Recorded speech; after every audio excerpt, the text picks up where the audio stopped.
ఈ పిల్ల బూతుల బసవమ్మ గారి మనవరాలు. చెప్పకూడదు కానండి. రూపవతి, గుణవతి, శీలవతి. గర్భవతి కాదు, నన్ను బతికించావు. వెనకాతలేముందయ్యా? వెనకాతలేముంటుందండి, అందరికీ ఉండేదే వాలు జడ. పువ్వులు పెట్టుకోమను. నేను అడిగింది ఆస్తిపాస్తుల గురించి. ఆస్తిపాస్తులు ఏం లేవండి, కానీ మహాబుద్ధిమంతురాలు. ఆవిడికి నా దీవంలో ఫోటో తీసి లాలబెట్టు. అదేమిటండి, మనకున్నది ఒక్కగానొక అబ్బాయి, ఆస్తి బోల్డంతుంది కనుక మహాలక్ష్మి లాంటి చక్కని అమ్మాయిని చూడాలి కానీ ఆస్తి ఐశ్వర్యాలు మనకెందుకండి?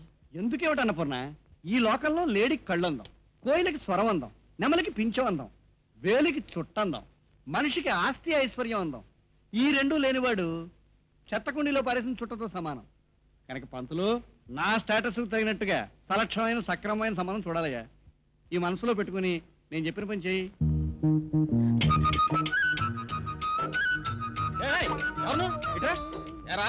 వేద పండితుడిని గొడ్డును పిలిచినట్టు పుస్తావా? కళ్ళు పోతాయి, దండబెడ.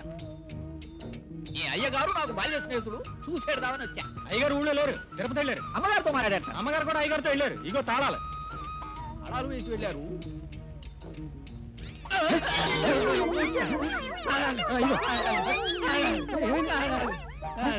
ఏంటి పంతుగారు, ఏంటి?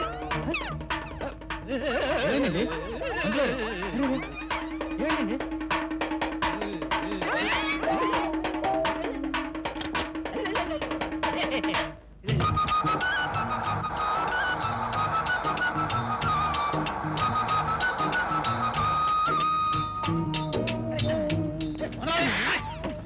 ఏంట్రా గొడవ? ఎవరితో? ఏ పంతులు లేవా, మీ ఫ్రెండ్ వచ్చాడు. అయ్య బాబాయ్, అయ్య బాబోయ్, అయ్య బాబోయ్, బాబో ఎవర్రా పిచ్చి ఎదవా? మీ ఫ్రెండ్ అండి. ఈయన ఫ్రెండ్ కాదు, గుండు. నా ఫ్రెండ్కి జుట్టు ఉండాలి. ఈయన ఎవరో పొరపాటు వచ్చాడు. కాదు నువ్వనేనా? నీకెవరో బుద్ధుడు ఏంట్రా బాబు? తాళాలేమిట్రా? తాళాలు పట్టిపోయాడండి. అయ్య బాబాయ్, నా తాళాలు పట్టిపోయాడా?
మీరా రండి, కూర్చోండి. బిజీగా వచ్చాను, బిజీగా వెళ్తున్నానండి. బిజీ లేదు, గిజీ లేదు, కూర్చోండి.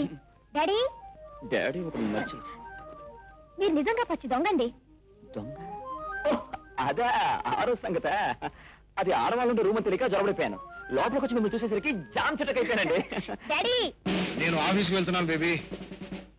డాడీ, ఆ రోజు అనుకోని పరిస్థితిలో ఒక అబ్బాయి పరిచయం అయ్యాడని చెప్పానే, ఆయన ఈయనే.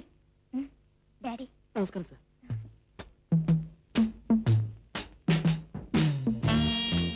ఇతని వాలకం భలేవారే డాడీ, అది లేటెస్ట్ ఫ్యాషన్.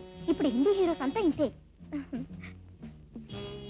మీరు మొహం అటు తిప్పుకుంటే క్రిమినల్ అనుకుంటారు. మా నాన్న అసలు పోలీస్ డిపార్ట్మెంట్ కదా. తిరగండి. డాడీ, మేము ఎలాంటి పరిస్థితుల్లో కలుసుకున్నామో చెప్పాను కదా. మిమ్మల్ని చూసేసరికి ఆ పరిస్థితి గుర్తొచ్చి ఆయన పడిపోతున్నారు. Correct correct. కూర్చో.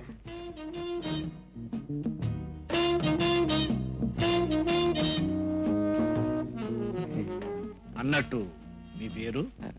కేడి రాజు. వాట్? కేడి? అదే సార్, కాకినాడ ధర్మరాజు. ఓహో, మీకు తెలుసో లేదో, మా డిపార్ట్మెంట్ కేడీలను బయట తిరగనివ్వరు, లోపలేస్తారు. అవును సార్, రాజమండ్రి జైల్లో అయితే రాళ్ళు కొట్టిస్తారు, వరంగల్ జైల్లో అయితే చేపలు ఇస్తారు.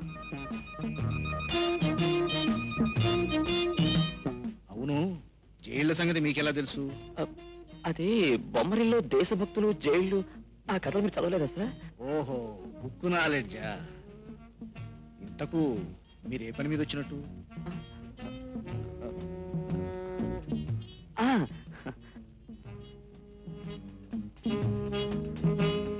వస్తాం sir. Daddy say I like him very much. బాగుందా?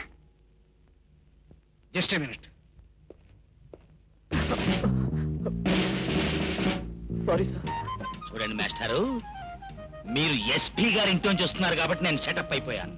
అదే బయట వాడు ఎవడన్నా అయితే సెక్షన్ 302 కింద అరెస్ట్ చేసి పారేసేవాడిని on the spot. You can go. Wait. Go.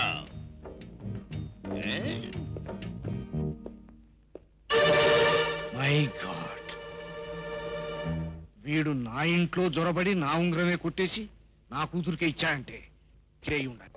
ఆదా బర్సే sir. Good morning sir. Good morning. ఇప్పుడే ఓ కుర్రాడు ఇంట్లోంచి బయటికి వెళ్ళాడు, నీకు ఎదురై ఉండాలి, చూసావా? చూడటమేమిటి సార్, ఆల్సేషన్ డాగ్ల వాసన కూడా చూశాను. అతనికి ఇంట్లో ఏదైనా ఉద్యోగం ఇస్తున్నారా సార్? నిన్ను ఆ ఉద్యోగం నుంచి తీసేసి అతనికి ఆ ఉద్యోగం ఇస్తున్నా. చూడండి సార్, పోలీస్ డిపార్ట్మెంట్ నుంచి డిస్మిస్ అయిన వాడు మాలిష్ చేసుకోవడానికి కూడా పనికిరాడు. నన్ను వదిలిపెట్టండి సార్. అందుకే అతివాగుడు కట్టిపెట్టి అతని మీద ఒక కన్నేసి ఉంచు. ఇదిగా అతని గురించి అన్ని వివరాలు తెలుసుకుంటూ ఉండు. అలాగే సార్, నా ఎక్స్రే కళ్ళతో పరిశీలిస్తా.